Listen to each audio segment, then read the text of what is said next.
G'day and welcome to the Breaking Through podcast. Another huge week in music, in the Australian music scene. Some positive, some negative, but I like a balance. I don't like being overly positive on this podcast. So I'm it's happy. It's not an overly positive time, you know? Yeah, but I think Breaking Through likes a critical time. Yeah. So, and I think that's what we're at. Now, we're starting off with good things announced. Luckily, we can come on and just have a chat. It's fresh in our minds. And I like the way that we do it now, because when I first looked at this good things lineup, all I saw was Limp Bizkit at top by themselves. And I wasn't the biggest fan of that lineup because I was focusing on that too much. But then, I have all day to think about it. And I've come around. I've come around to this lineup. So let's get into this good things lineup. Tyson, what are your thoughts, highlights, feelings so far? I think I was the same as you, where I first looked at it, I was like, oh, okay, Simple Plan's second on the lineup. Yep. That's a bit crazy. But that middle chunk of the lineup is solid, and there's so much fun stuff in there. Yep. I'm basically going mainly for that middle chunk. Yep. Limp Bizkit, I know a lot of people are up and down about it. I love Limp Bizkit. I'm going to be there. I'm going to be having fun in that mosh pit. They are probably the one I'm most excited for, just because I know so many of their songs. Okay. But it's a big yes from me. I'm grabbing a ticket. I'll be there. What did you think? My thoughts on the good things lineup, I genuinely thought, we obviously thought Limp Bizkit, but I thought Limp Bizkit was going to be a co-headline, but they were going to finish the night. So when I saw them by themselves up there, it threw me. Yeah. It threw me, and that's what I focused on for, the first couple hours. But, you think about it, you process it. I don't like just saying my thoughts straight out, because obviously, you see new things, you think about different things, and that's what I did. And like you, I think there's a lot of meat in this lineup. Polaris is great. Simple Plan, yes, they've been here. We've spoken about this, but a festival set, I think that'll be fun. All American Rejects, after, pulling out last year, they're going to be a lot of fun. The home team are so low on this lineup. They should be higher.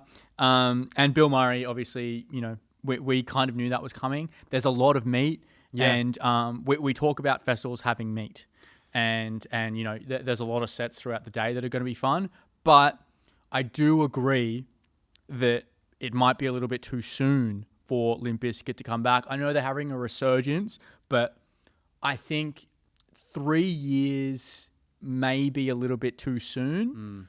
I think if you go that one, I think they're literally 1 year off. And I think it's fine. But what's the perfect time for a headliner to come back? I think for the same festival, I agree with you. I think if Limp Bizkit were on a different festival and they were headlining, I'm sure everyone's thoughts would be a lot different. 3 years is a long time to go without seeing a band.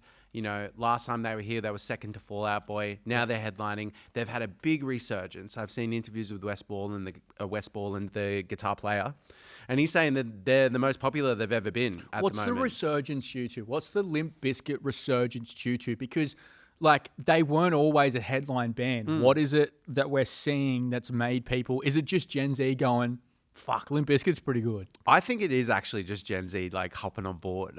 We just love the nostalgic sound at the moment. And I think a lot of the older crowd as well. What's the System of the Down resurgence boil down to? It's got to be that young people are getting into them as well. I think haven't been here for years as well, though. Yeah. I think that definitely plays into it, where it's you don't know if they're going to come back or not. But them doing stadiums really surprised me. I was like, wow, they're on the level of Metallica. They're on the level of AC/DC. They've sold out their Brisbane and Melbourne shows. Yep. Are they going to add another stadium date onto them? I'm sure they'll do well too. So probably sell out by the time the shows come on. I think Limp Bizkit is falling into that category of System of a Down, Deftones, where young people are just latching onto them and going, this is really cool. And they've never been a band that's taken themselves too seriously. And I think there is a lot of There's a lot to like about that. I like a band that doesn't take themselves too seriously. They came from a time when things are a lot different and the music has sort of lasted through it. I think the criticism of this Good Things lineup though is valid and I'm on the side of like I want new headliners. Yeah. Like I want someone that I haven't seen for ages. The repeats should be in the meat and go like, we spoke about it with Spilt Milk. It's like, these are the people we want to see. And then the repeats, I'm like, yeah, I'll see them again. That was fun. But the headliners are the ones that get you there. So like I 100% understand people's frustrations with Limp Bizkit. I think it's a fair point. And Simple Plan, this will be their third time here in 3 years. So I understand that frustration as well. But I think the rest of the lineup, it's going to be a fun day. Yeah. I was talking about it with some friends today, and it was like, man, we're going to have to go in pretty early, because there's, even in that, bottom tier, there's some really good bands in there. Yeah. So, once you think about it on that type of wavelength, I'm like, fuck, yeah, that's a good point. Yeah. It's a really good point. And it's like Simple Plan's still going to be fun to see. Limp Bizkit, they're going to bring a good show. And, I think it's going to be fun, but I understand where people are coming from. Totally. I think it's a sign of the times where this lineup is falling into place. Like, you're only going to have these bands that want to come to Australia that maybe are going to take the deal to do a festival like Good Things rather than do their own tour because, hey, we might get paid a bit more from Good Things. Who knows? I haven't seen Limp Bizkit do their own tour here, but I remember the last time when they did Good Things, they played like Fortitude Valley Music Hall. It's kind of a small venue for Limp Bizkit. Yeah. They kind of teeter on that. Sideshows, though.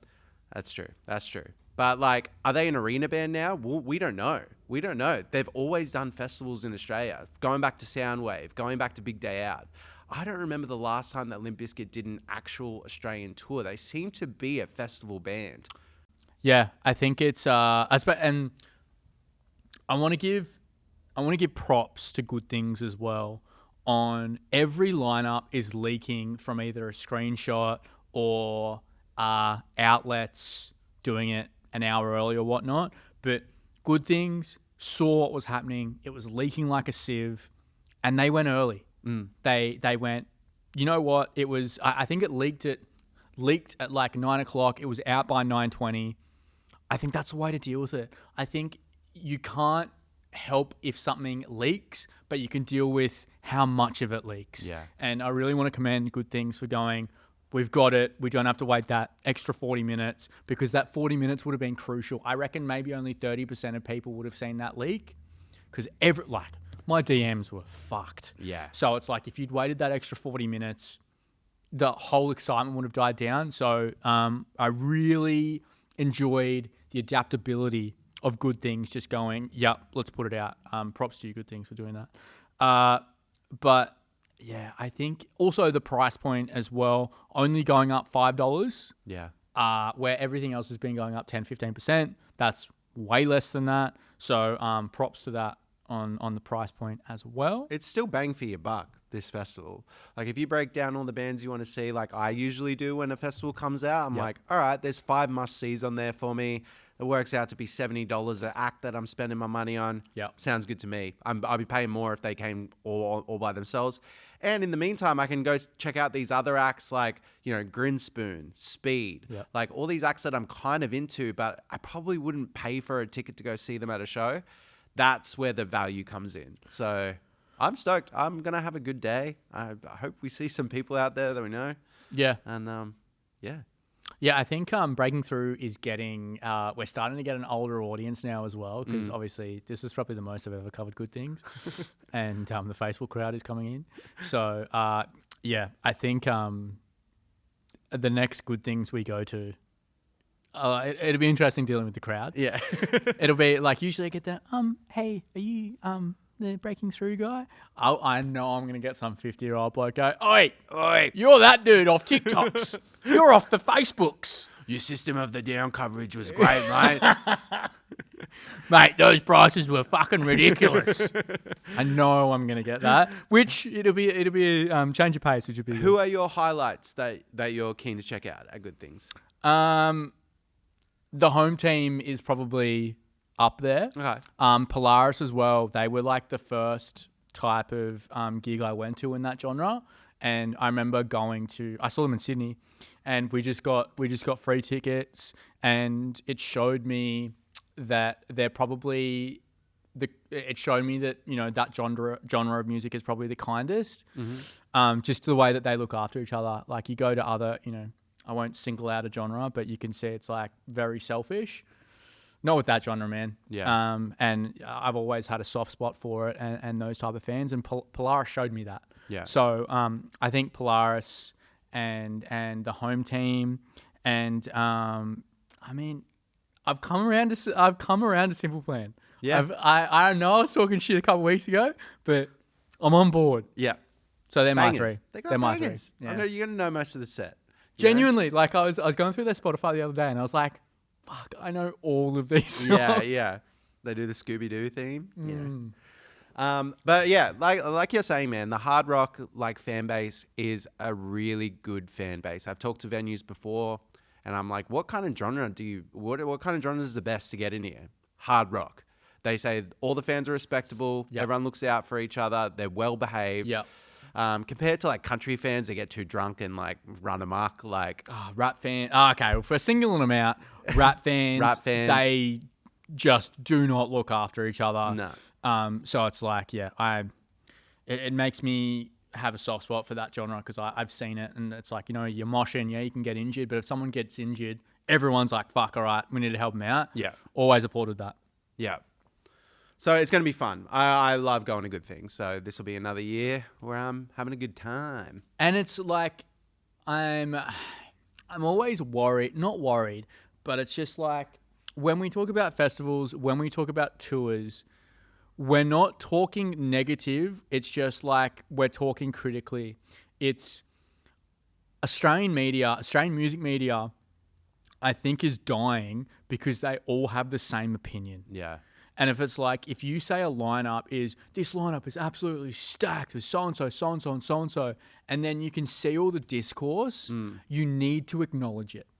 I think I saw one being like, is this the best Good Things lineup yet? And I was like, who wrote this? It's like, we need to acknowledge when things need to be discussed. And that's what Breaking Through does, and that's what we will continue to do. Has it hurt us in the past? Yes, it has. Will it hurt us in the future? Most likely. But I know there's been, over the couple years that I've been doing this, there have been festivals that have gone, you know what, fair play. Yeah. We don't do this out of spite. We don't do this to be negative. I just think it's really important to be critical, and we try and toe the line of positive and negative, but no one else does it. Yeah. I'm so sick to death of seeing Australian music media saying everything is fucking perfect, because it's not. Yeah. That's why people don't listen to you. And when you actually do think a lineup's good, no one's going to believe you.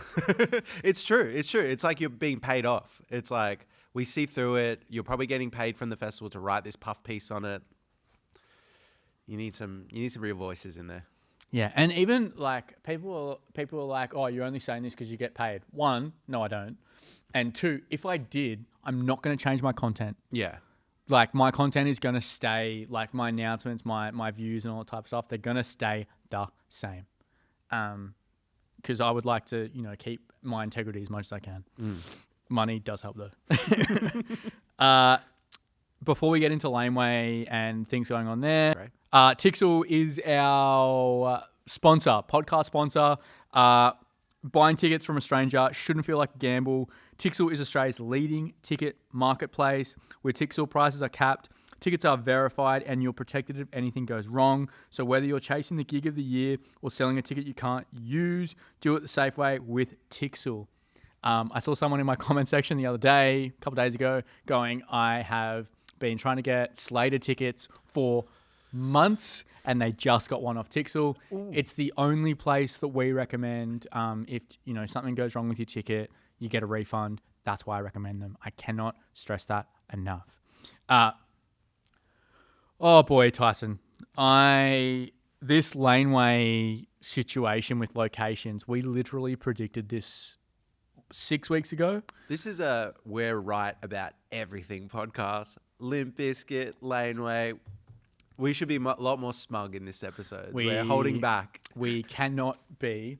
Actually, before we get into Laneway, we were right about Limp Bizkit. Yeah, we called it a while ago. And I think we might change how things get announced, because we see people announcing in Asia or around and we go, bro, we see you there, brother. Yeah. We see you.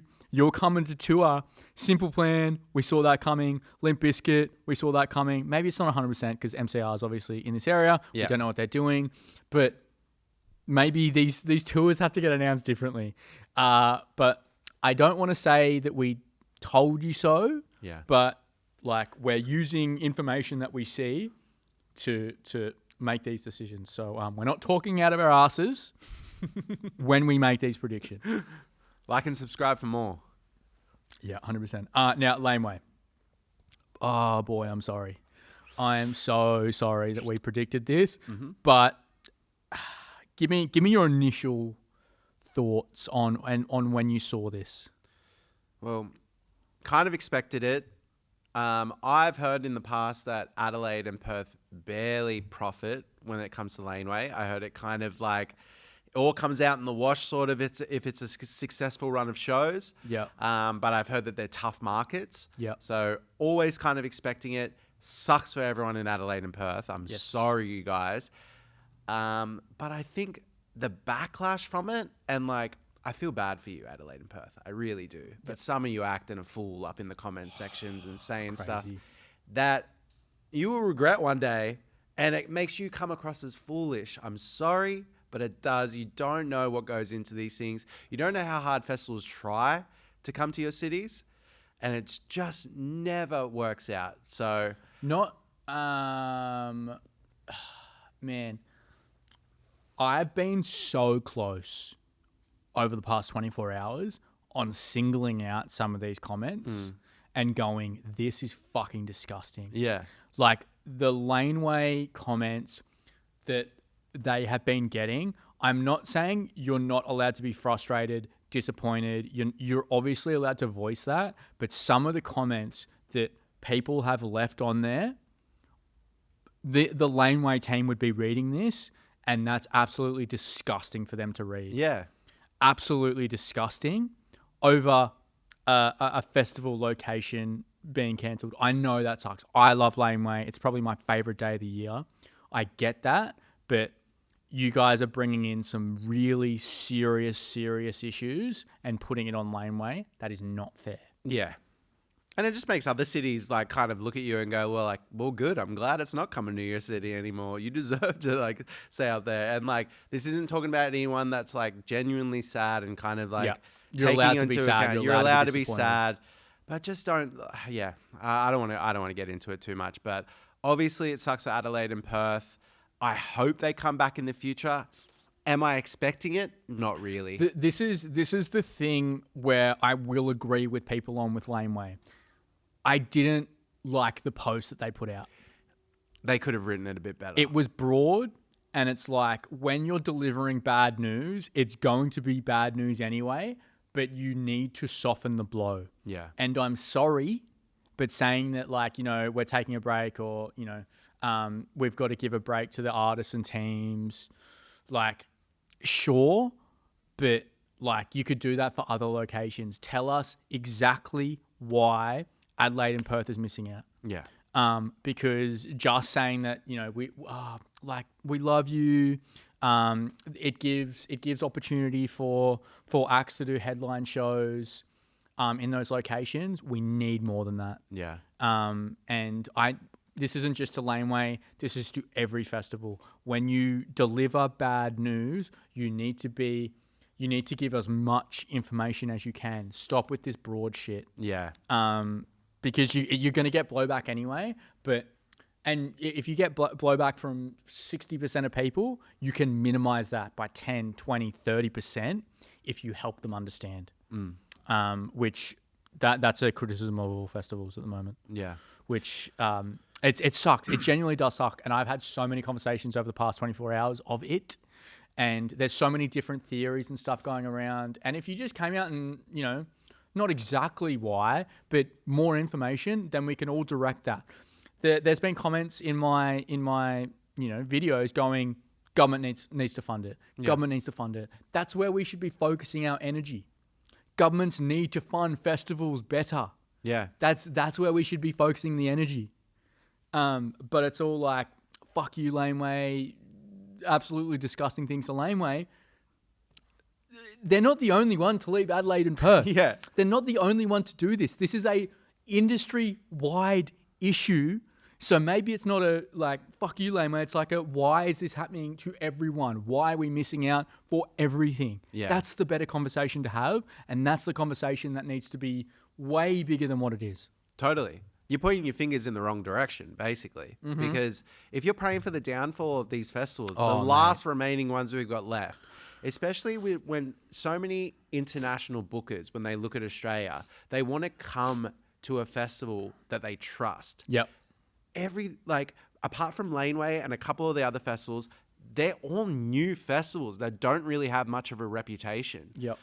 Back in the day, it was Big Day Out, Soundwave, Future, Splendor. Yeah, Splendor. It was all these things that international bookers knew about the festival. They trusted the festival. They knew it was a big deal to get their artists on it. Now you've got all these new ones starting up that no one knows whether to trust them. You're not going to have international acts wanting to come play them because they're going to be like, I don't know what that festival is even like. I don't know if it's popular. Let's not do it. No history, experience, everything adds so much to the relationship.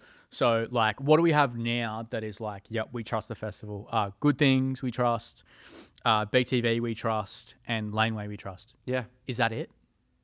Pretty much. Spilt Milk might have a good reputation because they've been around for a while, but they had to stop and come back. They had to stop and come back. So, they're kind of the only three that I'm like, that are, very big festivals that can get those, Black Eyed Peas type names that you go like, yeah, that I trust the stability that they have. A festival overseas like Primavera that happens in Spain, they actually offer lesser guarantees on their bands. So they pay acts less, but the acts want to play that festival because they know it's a good festival. Yep. They know it's a good look for their artists. Looks good on the resume. So, and you're not going to have that with all these new festivals keep popping up and they're trying to get acts. They're going to charge those festivals more money because they're like, I don't know, I chuck on another 50 grand for that act if they're going to play that because I don't know what it's like. Yeah, you're paying for the risk. Exactly.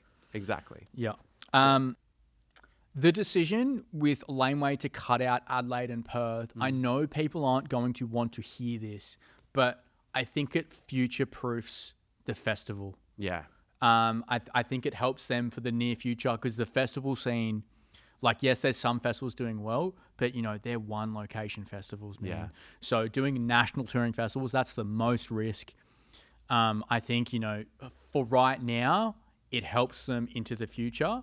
It's unfortunately, that's the reality that we're dealing with. Yeah. And it sucks to hear, but I would rather them cut off Adelaide and Perth than cancel as a whole. Exactly. And Brisbane's still a tricky one as well. I know we're going back to Brisbane this year from the Gold Coast. It's a good decision, even though I wish it was on the Gold Coast. It's right down the road from my house. Same. But yes. The move back to Brisbane, I think, is a good decision. And Brisbane is still a tricky market. They're always the last to sell out. Sydney and Melbourne are sure things. They'll always kind of go well in those areas. Or they'll add tickets, added to Melbourne. Yeah. Given the lineups are good. But yeah, it's I guess it's just of course, it was going to happen eventually that Perth and Adelaide were going to get cut. I can't believe it took that long, to be honest. Come on. We can't say that. But do you subscribe to the theory that this will help Laneway secure bigger lineups now that it's just East Coast and New Zealand? Do you subscribe to that theory? It is a good theory because the artists are here for less time. Yes. Obviously, with less time, less travel. Yeah, it cuts a week out. If they condense those New Zealand, Melbourne, Sydney, Brisbane shows to 1 week. That's 4 days in a row, though. I don't think they do that with the travel. I think they still split it over 2 weekends, but instead of doing, because you've got to have the side shows. So I think it'll be obviously we don't know this. This is speculative. Yeah. But I think they'll have 2 shows, maybe a Brisbane, Sydney, and then do Melbourne, Auckland. Okay. Or maybe Auckland, Brisbane, or Sydney, maybe Melbourne. they do Auckland first, and then Melbourne, and then Sydney, Brisbane. Okay. The following weekend. Yeah. I think you split it up because they said in the announcement that it's a stress on the crew. So I don't think you can't have a stress on the crew and then put it 4 days in a row in one weekend. Yeah. That's fucked. Yeah. I think you still do it over 2 weekends. Still, you're chopping off a couple of days. You're chopping off 4 or 5 days. Yeah, you're chopping off a lot of days, which that helps. And I still think, you have the sideshows in the middle. Yeah. And obviously still a busy week. Not saying it's not, but I think that's the way they do it. If the crew thing is such a big issue, which it does seem it is. Yeah. Especially if they get something like Chapel again, where, her stage and the logistics and all that. If someone has something similar to that, you don't go, the crew's tired and then make them go 4 days in a row. I don't think you do that. Yeah. But the main thing that I'm coming out of this Laneway thing is they said in the post that it leaves room for acts to do headline shows in other states. So does that become a good things type thing where, they don't do side shows in, Melbourne, Brisbane, Sydney, or they only do a couple and then they still go over to Adelaide and Perth? Like, how many exclusivities are Laneway going to have now that they're not doing those 2 stops? Yeah. That's my question. And I think we'll come back to that because I think we've still got to hold festivals accountable. And it's like, if you've said this, we want you to follow through with it. Yeah. I believe Laneway. I think they will do that. I think it'll leave a lot more room for sideshows to do that type of stuff. I'm just hoping that that really does happen. I don't think you'll get all the acts. I'm not saying that, but I'm hoping you get majority of them. And that's something I'll be keeping an eye on. Yeah. I think condensing it a little bit as well. Like Laneway always falls around the Grammys, and I know it's hurt them in the past. I remember Turnstile had to leave the tour early to go to the Grammys. There's been another bunch of acts that I'm pretty sure it's like, maybe it's stopped them in the past from getting some big acts where they've been like, sorry, they're going to be at the Grammys. So hopefully maybe getting around it is going to help them secure a couple cool artists that. Yeah, if you're doing less locations, then you can work around that Grammy issue. Yeah. And it's like they're one of the only Australian festivals that have to deal with that issue. Yeah. So, I know it's mostly negative at the moment. It's just something we have to face. And a question that comes up, though, if you're from Adelaide and Perth, are you travelling over from these locations to come over east to go to Laneway? I know.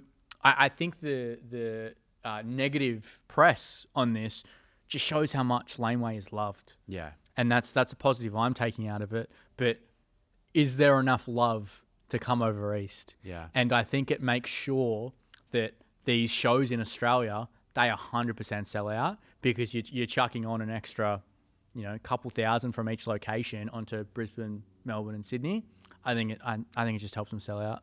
Unfortunately, it's a good business decision currently. I think so too. Which fucking sucks. Yeah. It sucks. Something else we want to touch on, BTV sold out in pre-sale. Yeah. The breaking through bump. Yeah. We're one of one in selling out in pre-sale for breaking through. So 100% strike rate. We are the GOATs. We need to be on more festivals. Laneway, listen up. It couldn't be Black Eyed Peas or anything. But I do... Hold on. I do want to say the meaning of a pre-sale has changed over the last couple of years. And pre-sales don't mean pre anymore. They need to change the name of pre-sales because what it used to be is pre-sales would have a certain allocation and then the general sale would be the main sale. So if you could get in the pre-sale, great. If you couldn't, general sale is your main bet. But now everything... And this, like, BTV is not the first one to do this. Like, obviously, most of the sales are happening in pre-sales now. You can't call them pre-sales anymore. Yeah. What it should be, this is my thought, punters disagree, the first sale should be general sale, and then the second sale that was general sale should be post-sale. Okay. I don't know if I like post sale. Maybe like the first one should be advanced sale.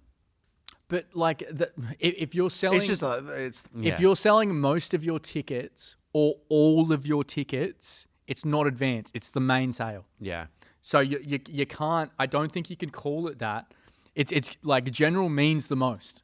So I think they have to change the names. And I know BTV said like in the caption and whatnot, like this could sell out in this sale, but we've been conditioned for so long to think pre has a certain allocation, it's going to go to general. I'll be sweet. Yeah. Yeah. So it needs to be changed. If that's the structure we're moving to, needs to be changed, needs to be communicated well. And I understand people's frustrations with that because I get so many messages on tours, festivals going, is there still a general sale? No. Yeah. Like, unfortunately, they're gone. Their pre-sale doesn't mean pre anymore. So, but hey, look, it's a tough time for festivals. If you can sell out of tickets in your pre-sale, more power to you. Sell them out. Don't hold any. If you're gonna hold tickets to maybe not sell out, no, you just don't. And like BTV had 110,000 sign-ups or whatever. God damn. They posted that on their TikTok. I'm not getting this information from anywhere. It's the most pre-sales I ever had. They knew they were gonna sell out. Yeah. They knew they were gonna sell out. Yeah. And I think off, BTV, the lineup they had, they would have had the indication of like, well, you don't need to call this a pre-sale. Yeah, yeah. So I just think the naming has to change. I love you, BTV, but it has to change. Yeah. Congrats for selling out. Yeah, we're looking forward to it. It's going to be so fun. It's awesome for festivals, any festival, any genre to sell out and pre-sale. Oh. That is a positive. We are nitpicking, but I know it's something that has come up in my comment sections, and I go, you know what? You are right. But it's better than going, oh, this festival cancelled. I'd rather go, what's a pre-sale? I would definitely prefer to do that. But yeah, I think that just the names have to change. But yeah, I think that's it for festivals until Laneway. And we started this podcast talking about around the Laneway time, and now we're coming back to the Laneway announce. Mm-hmm. We'll have to do our predictions soon. Yes. I think the normal timeline for Laneway is next month. So maybe start of September. All right. I got some good ideas, but we'll talk about them soon. We've been talking about them for all year. We'll talk about them all year, but I'll have a more thought out one. Yeah. Okay. Bye, team. Bye, team. Buy Good Things tickets. Buy Spilt Milk tickets. Support the industry. If you can. I saw a comment today. Can't wait to buy Good Things tickets last minute. Don't do that. You're only going to get better lineups if you buy the tickets. Correct. Bye, team.